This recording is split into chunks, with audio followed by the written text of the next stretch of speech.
We're ready to go, Will. All right. Welcome everyone to the Public Buildings meeting, October 28th. And we do have a quorum. Mike and Jeff are both here, the three of us from the committee. And can you now see my screen? Yes. Okay. I can see it. This will be should be a pretty quick meeting here. The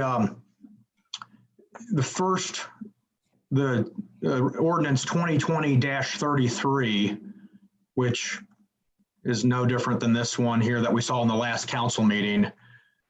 But I thought we could start at 33.06, which is the rental charge for nonprofit Glendale organizations. So this is the rental charge for the town hall, like we discussed in the last full council meeting.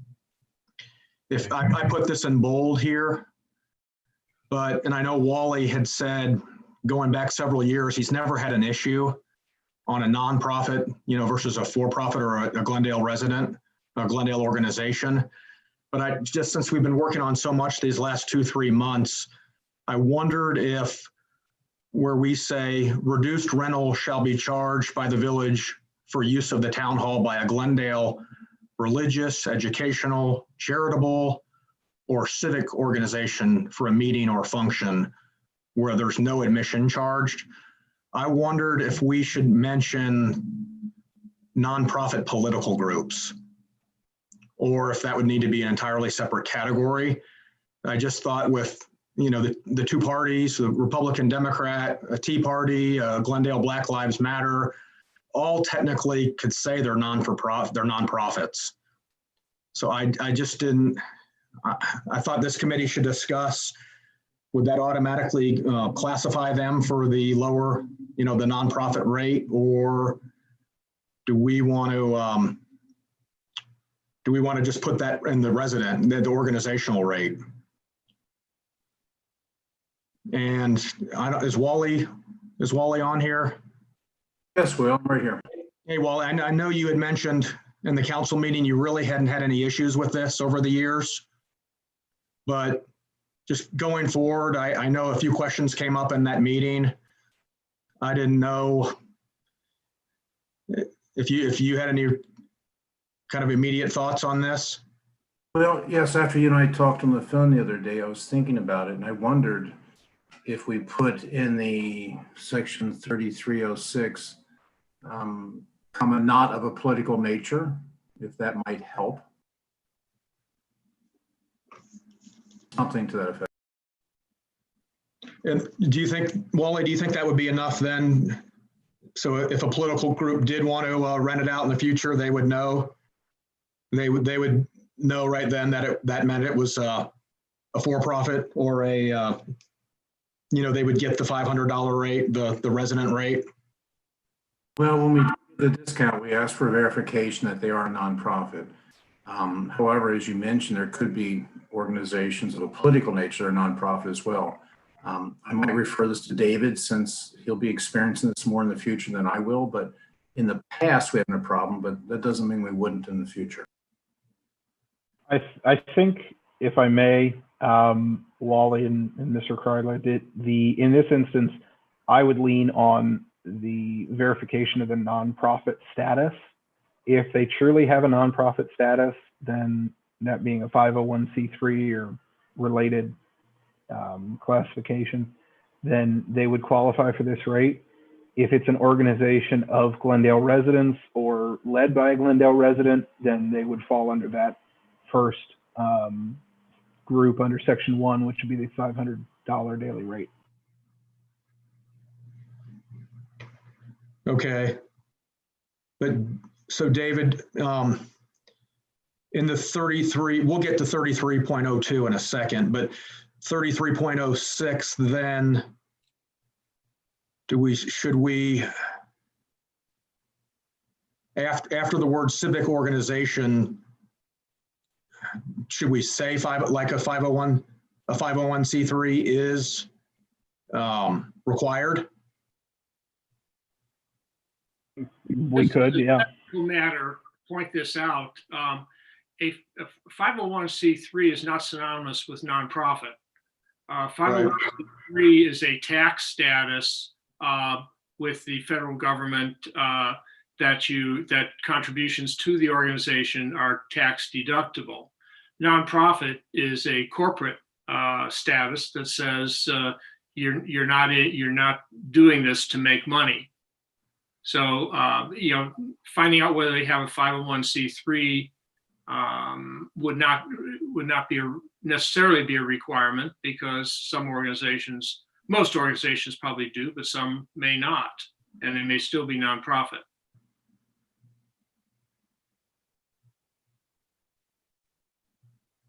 I think in the case of a civic organization, say a garden club, so they probably don't have a formal 501c3 designation. Maybe they do, maybe they don't. But they would be a civic organization. And then a political group may or may not be a 501c3. I guess it depends on whether or not they're receiving donations. Is it important that we draw this distinction, I guess? And I wonder, are we setting ourselves up for issues do we think that there will be political organizations that want to rent the hall? And is that a good idea if they do, given the environment we're currently in? You're right. Good question. We say right here that they would not be able to charge admission or raise money, right? Or raise money. Right. So therefore, say if I called for the Glendale Tea Party and wanted to rent town hall, I don't, as you read it in bold now, I would have to pay the 500. But if I can't remember, Don, I can't remember what the classification is. They don't have a 501c3, but they have, they don't pay taxes, but if I were to donate to it, I cannot personally get a tax deduction. That's correct. Political organizations cannot have 501c3 status. Right, but since they don't pay taxes, they would say they would argue that they're a nonprofit. Exactly, right. So in 3306, if we had just said what Wally, after civic organization, if we put comma and not of a political net or civic organization, comma, or any organization not of a political nature, comma, for a meeting or other function. Just to help clarify this, and I may not be remembering it, but did we really decide that we don't want to treat a political organization as any other nonprofit? I realize we're doing that with respect to the newsletter because we don't think that's something the village should be, communicating and promoting. But simply renting out town hall to an organization would not seem to carry with it the same problems. Understood. But I just kind of, I thought we should tighten the wording, because if David or Wally takes the call, where would you put them? Which category would you put? Would they be $500 or 200? Frankly, not to upset the apple cart here a little bit too much, but frankly, it would be simpler to just have Glendale resident and organization and Glendale non-resident or non-resident organizations, rather than trying to split a hair between, are you a charitable organization but not a nonprofit? Those kinds of delineations provide a lot of opportunity for confusion. I'm wondering, David, if someone came along from say a Tea Party organization, I don't know if I'd classify them as a resident. I think I would put that in a non-resident. We we have in some instances where groups that are otherwise not affiliated with the village Right. rent through a resident or an employee, So and they receive the resident rate. Now, that being said, all of the liability for the rental is on the resident because they're the one that signs the paperwork. That's So- true. So what happens if it's type of a political organization where we go ahead and rent it, a resident takes responsibility for it. They say this is a state, a regional, or a national group, but I want to take Mhm. responsibility for this, and I'm going to go ahead and do it at the $500 rate. Now, what happens if there is a problem that requires police attention? And who pays for that?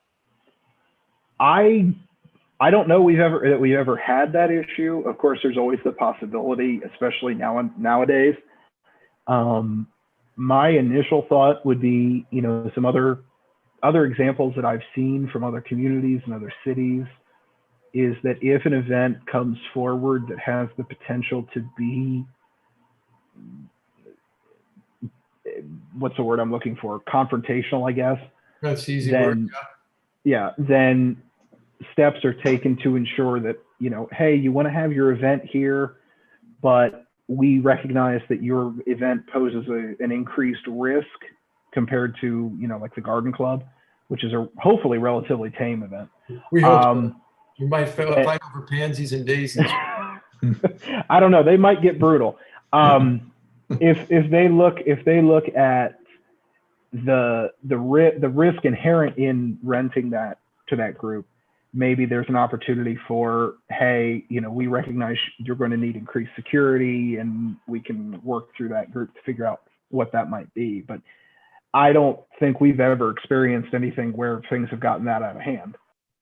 I'm not familiar, but if I could back up a second to an earlier question, my interpretation, I think most of us might agree that 3306 clearly says Glendale organizations. Should a person in Glendale who belongs to an organization that's outside of Glendale ask for the rental reduction under 3306, I would personally deny it because it's not a Glendale organization, even though it's the resident renting. They would have to pay the normal rate. I agree with that. Yeah, I think I do too. Yeah. So is there a need to clarify that within what's here, or does it sort of say it on its own? My interpretation is very clear in reading this. David, what are your thoughts? I think there's still some question about nonprofit status, but I agree with you, Wally, that if you're a Glendale Garden Club, Glendale, Monday class, whatever it may be, you're obviously affiliated with the village. Right. Yeah, and we have vetted out requests before to make sure they are nonprofit, because garden clubs have rented it before and they're not 501c. And I'm sure registered as nonprofit. And there's room for discretion there, and as quite frankly as there should be, because each group is going to be a little different than the others. But I think Will was raising the question in the beginning, should we exclude political groups from the nonprofit rate? Was that your question, Will? Exactly.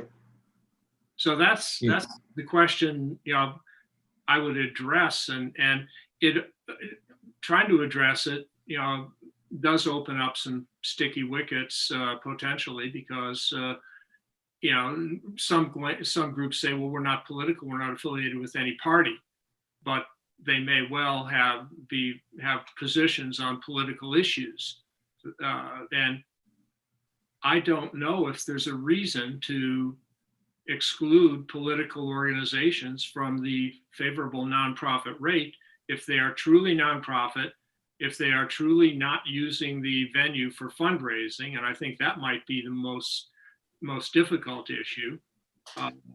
But otherwise, why not? Well, I would disagree with that, Don. I think a political organization that's not a Glendale organization falls into a different category than a nonprofit. Oh, I agree. I was talking about the examples that Will gave in his agenda about, Glendale Democrats or Glendale Republicans or Glendale Tea Party. It honestly would be a lot easier to just put that in the nonprofit organization and the nonprofit category, as long as they're Glendale. And as long as, like you said, as long as they don't fundraise or charge admission, and it's hosted by a Glendale person, I think it just, for Wally/David, I think it makes life a little easier than going down the road. Otherwise, David, how did you phrase it? You said if you kicked it back to two categories, it would be Glendale resident and organization or non-resident and organization. Yeah. I mean, I think that would, I mean, it might be a little simplistic, but, and it might pose a risk for civic organizations like garden clubs that might be hit by a higher rate, because I don't assume that we would keep it at 200, which is currently lower than we charge prior to this legislation. But I definitely think that would be, from my perspective of enforcing this, I think that would be the easiest way to do it. Are you Glendale affiliated?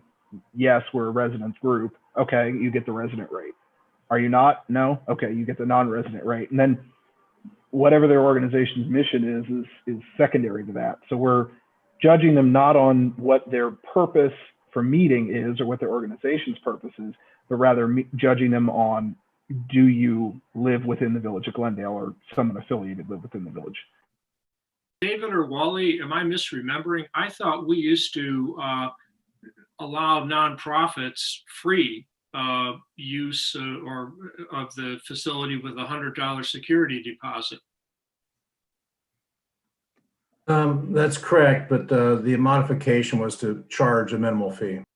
Correct. Okay, and so, but I think still recognizing that perhaps the nonprofit status, in some cases, certainly not all, but in some cases, it means that they don't have as much money as others, and maybe we're just trying to cut them a break.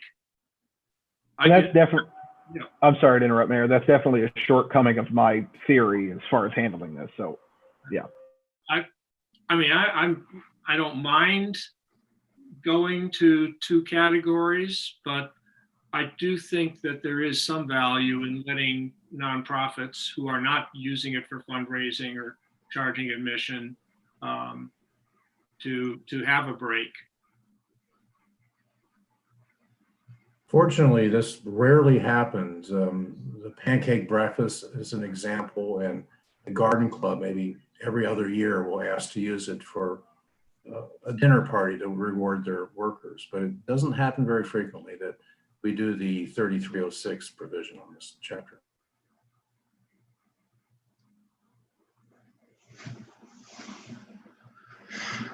Well, committee, I guess it comes down to, should we keep that nonprofit category and just say,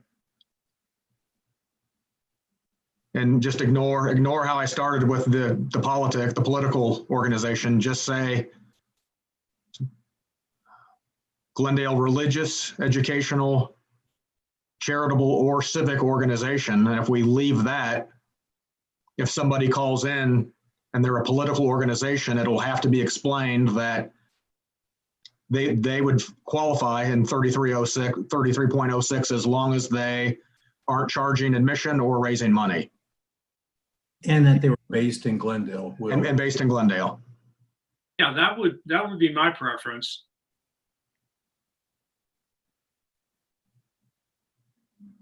Jeff and Mike, do you have any? What do you think, Jeff?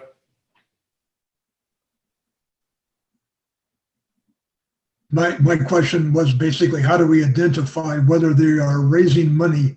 Are they charging at the door, or is this a contribution made prior to the occasion? Is it something that's published? Gee, I don't know.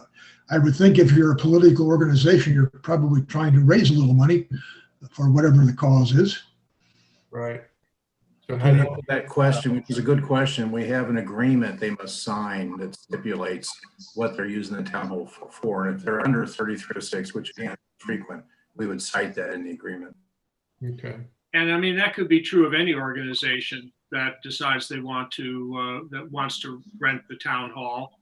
They could have some hidden means of getting money out of the event, and you know, we would hope that our vetting uncovers that, but if it doesn't, then that's where it is.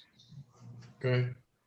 My only remaining question then deals with something that was mentioned before. What if it's determined by David Wally, administrator, or just common sense that it would be prudent to have some police protection or something, because it might be a political organization, it might be something else.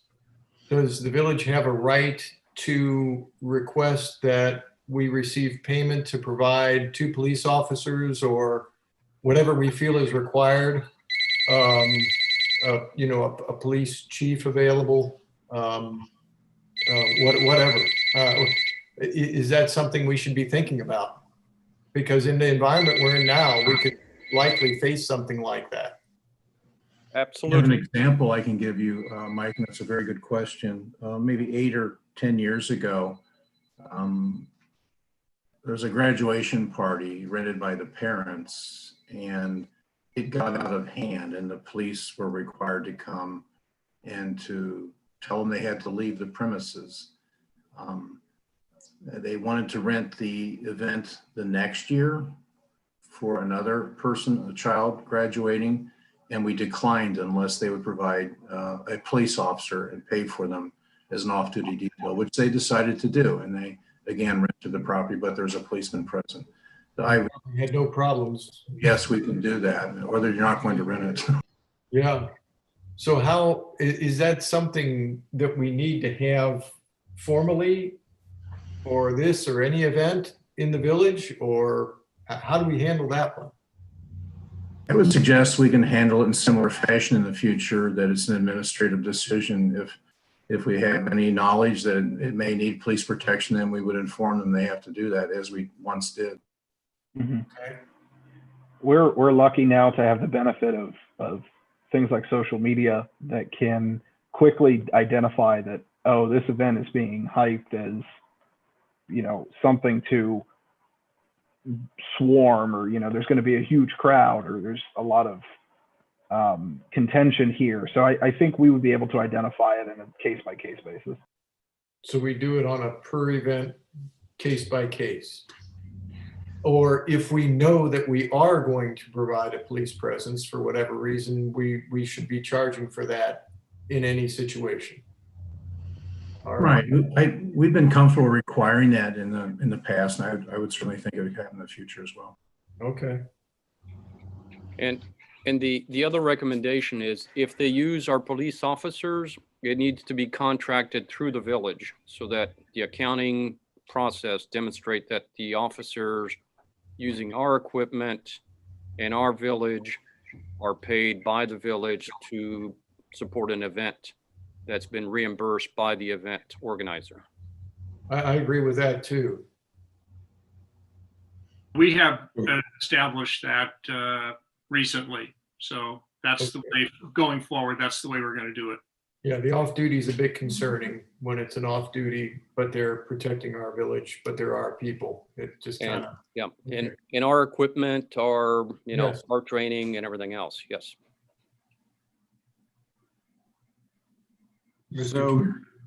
So everybody reread 33.06 one more time and bold.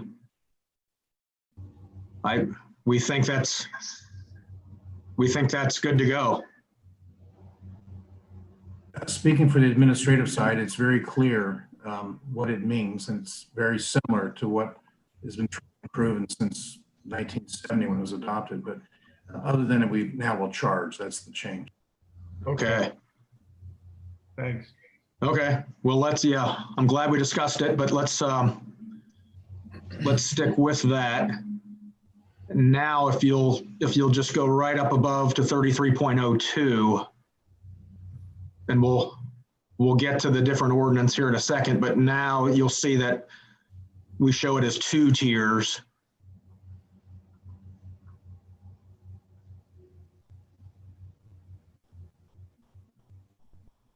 Okay. And then so the 3rd tier will need to be added, which will, Yeah. okay, so now let's go down here to ordinance 34. And Don, I think you asked this earlier. You see bold number 2, that had been $100 per day for the nonprofit. But after talking to researching some of the local and nearby suburban competitive venues, Mike, Jeff, and I agreed to kick that up to 200 per day, but that did not pass the last council meeting. So then that's why we kicked it to this meeting. But Will, I have a question. I thought the ordinance did pass. I looked at the I did too. video and it was passed as an emergency measure at 200 per day, $100 security deposit. okay, my apologies. I thought we tabled it. Okay. I may be mistaken, but I think we passed it. I think my memory is the same as Wally's. I do recall one dissenting vote on the ordinance, but there were the rest of council voted in favor of it and in favor of waiving 3 reads and it was an emergency, had the emergency language in it. Yes, just confirming it was passed at the October 5th meeting with $200 per day. Okay, perfect. Thank you. And as I recall, Will, I think someone said we can always come back and readjust that if that's not the amount we want at any. Okay. All right, great. So now then go back to 33.02. Should we just add then should we just copy these 3 from section 1? Because right now, number 1 says residents and organizations, and then 2 says non-residents, non-Glendale organizations. Should we say Glendale nonprofit organization? Okay. So 3 tiers. Would nonprofit be a non-Glendale organization though? The same thing? No. Because they're paying the full No. way. I think the nonprofit organization outside Glendale drops to the 3rd tier of non-resident or organization. Okay. That makes sense. Wait, Don, so you do think there needs to be a 3rd? In 3302, Yeah. I'm not sure because with 3306, that's where it calls out the potential for nonprofits. But I agree with you, Will. It's a little confusing because 3302 does indicate that there are 2 tiers, and in fact we have 3. So I guess just to make it understandable, I think I would add a 3rd tier, probably to be consistent. Yeah. So If I may add, I'm confused by this because we have our 2 tiers. You're either resident or a Glendale organization, but you're not nonprofit, so that doesn't apply to 3306. And then we have non-residents and non-Glendale organizations. Why are we concerned if they're nonprofit or not if they're in the high tier pay rate as an organization, whether it's profitable or nonprofit? It's outside of Glendale. Isn't that the same thing? Yeah, you're right, Wally. I take it back. You're right. We're not talking about, well, we are talking about the rental fee. Yeah, but that's the high tier, 3302. That's normal rate. All we did was to add a section 2 via committee to allow non-residents and non-Glendale organizations, which previously were prohibited from renting it. They were not allowed to. We just opened the door to outside residents, outside organizations, whether they're profitable or not, to pay the normal fees.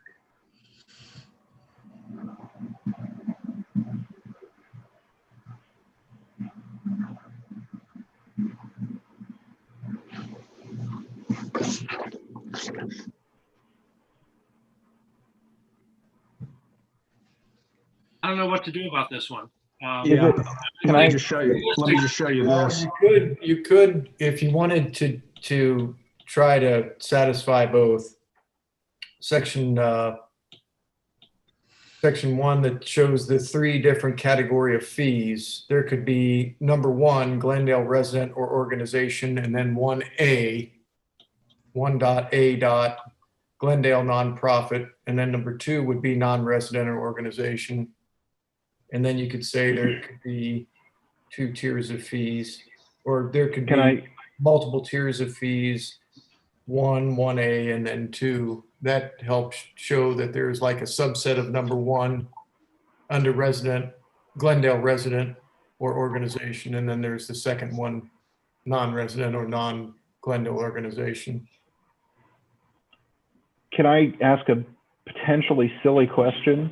Yeah. What's the purpose for announcing the tiers at all in 33.02? Well, I was going to say that. I mean, we have them listed. It clearly says that the rent amount shall be set by council from time to time. And then end it except for cleanup.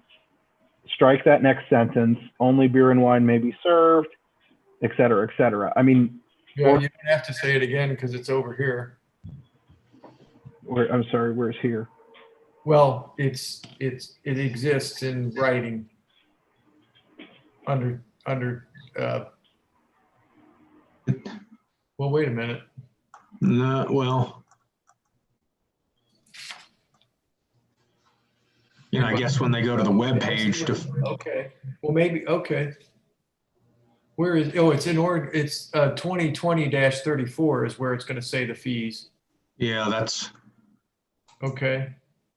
And then that offers 2 potential, ordinances change the yeah, So that off, if you want to change it, you can without having to change both ordinances. Okay, Correct. and without amending the code. yeah,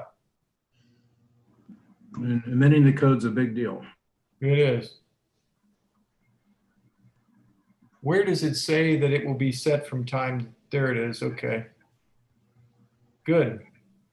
And we should probably look at this annually, to be honest with you. I think it went 15 years without change. in the pre- Okay. David, that's probably a good idea. yeah. Less is more. What do you think, lawyer Don? I mean, I think it is workable the way it is. I think the category in 3306 clearly is set out for a nonprofit. And 3302 sets the base rates for other situations. I can live with that way. If somebody, if everybody on this call were to get hit by a bus tomorrow, would it be completely clear to whoever takes over? Don't know, but that's not our problem. We're stewards for the next group that comes in. I think it's the bus driver's problem. Because it'd be a quorum outside of a public meeting. That'd be bad. It could be helpful to know that category 2 under 3302 was the only change we did. Category 1 was already there. We just added non-residents, non-Glendale organization.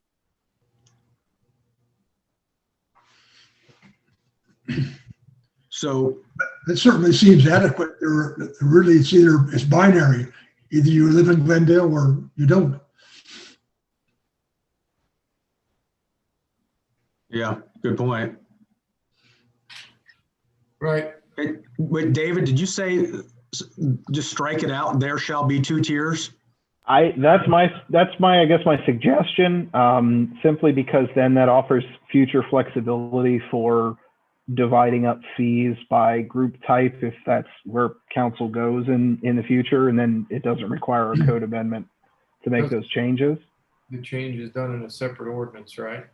Yeah, it's its own ordinance, and even 3302 says it shall be by ordinance. So I think we're already set up for it, but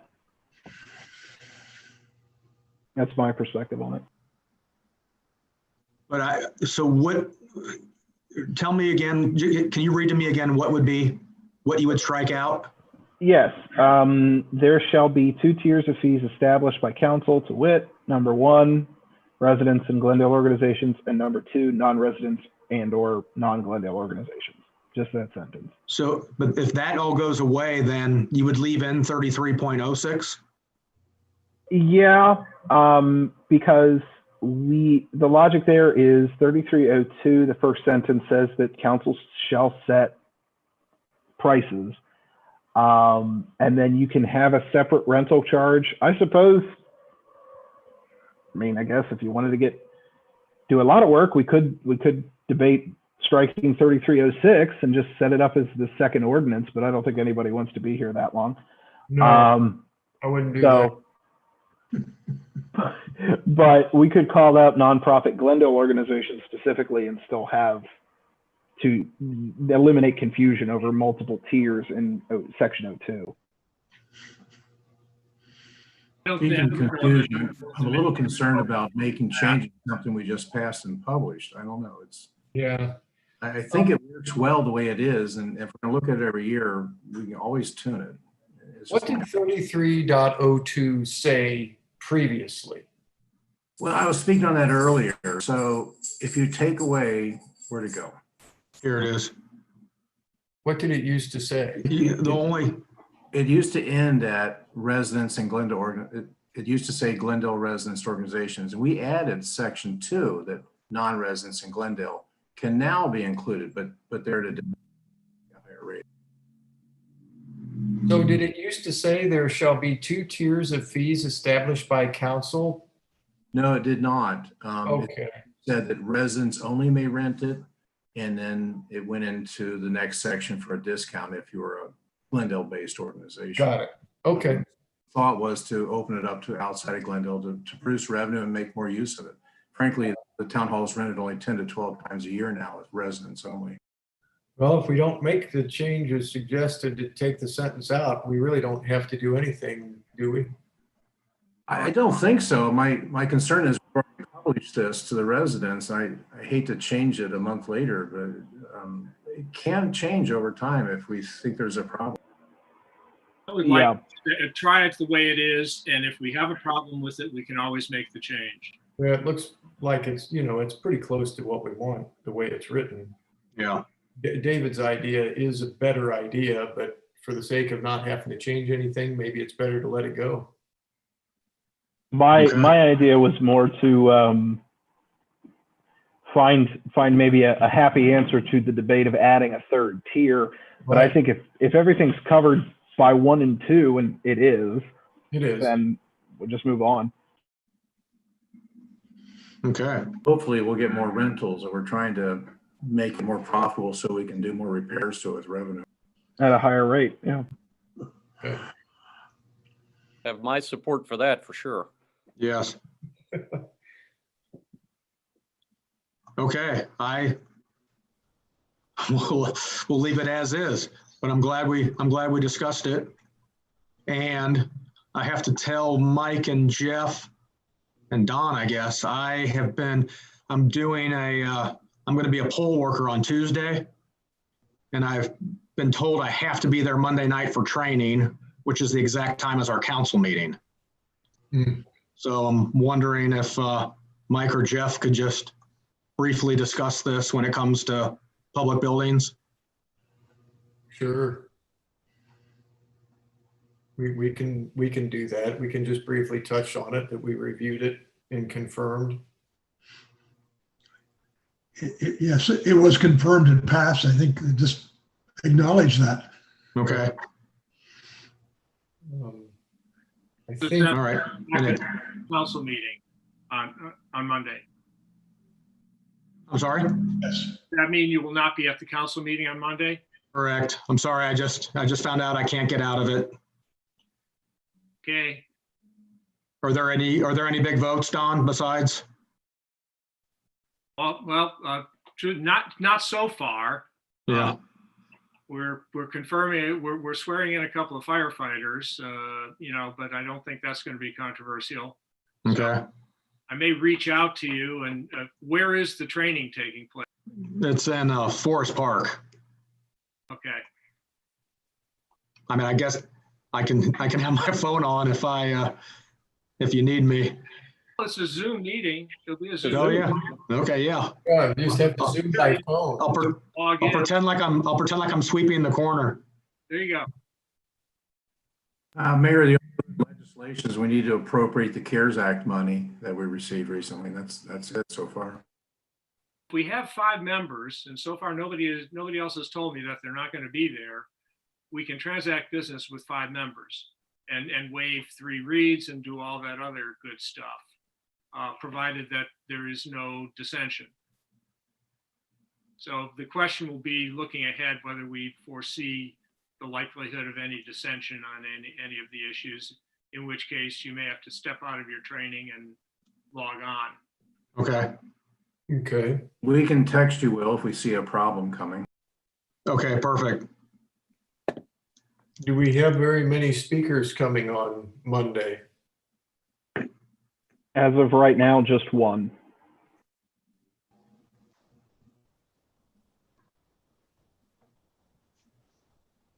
So far, it's Okay. a brief meeting, but that can change. Might be a short meeting, but who knows? Maybe we'll put Zoom on your phone. Do the app. Yeah, it works fine. Okay. Yeah, I use it all the time. It's great. Okay. Great. Okay. So all 3 of us vote in favor of this, correct? To leave 33 as is. Aye. Aye. And I. Great. Okay, that's all I have. Okay. Thanks, everyone. Thanks for your time. Thank you, Will. Appreciate it. Have a Thank good you. rest of the day. Good night. Have a good day. Bye. Thanks all.